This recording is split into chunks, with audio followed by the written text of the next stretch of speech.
Hey there everyone, it's Ryan with Frontline Animal Removal. I just took apart the side of a chimney.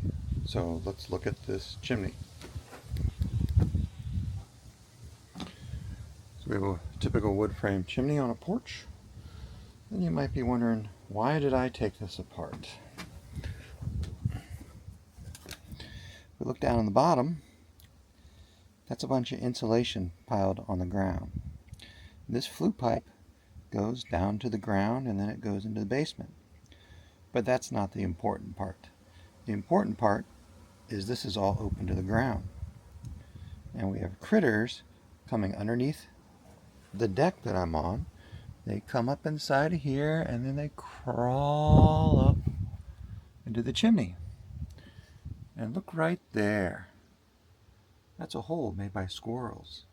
And look right there. There's no insulation in that wall because the insulation is down here. So I'm opening this up because I need to create a barrier that critters cannot get through to get up inside the chimney. Unless this chimney is properly excluded, the critters will continually come into this house. There's nothing we can do about it other than to close this off. Fortunately,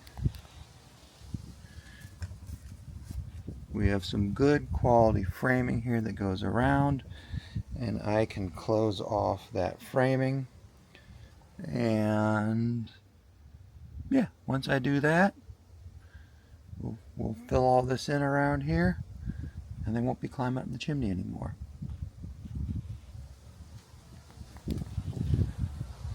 This is just an example of how sometimes things look great on the outside, but there's problems on the inside. So we'll get this all fixed up and then there will be no more critter issues at this house. Thank you. Hey there everyone.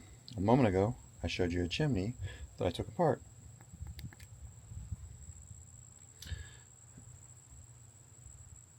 So here's what we did to the bottom. That is a steel panel that is mounted around the flue pipe. And it fills all the corners and all the gaps. And critters will not be chewing through that.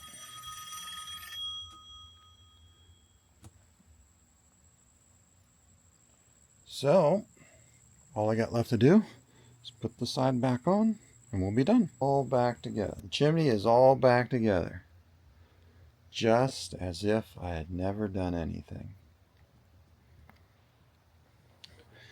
The key to a good critter repair is that when we're all done, you can't even tell I did anything. That is my goal. Thank you.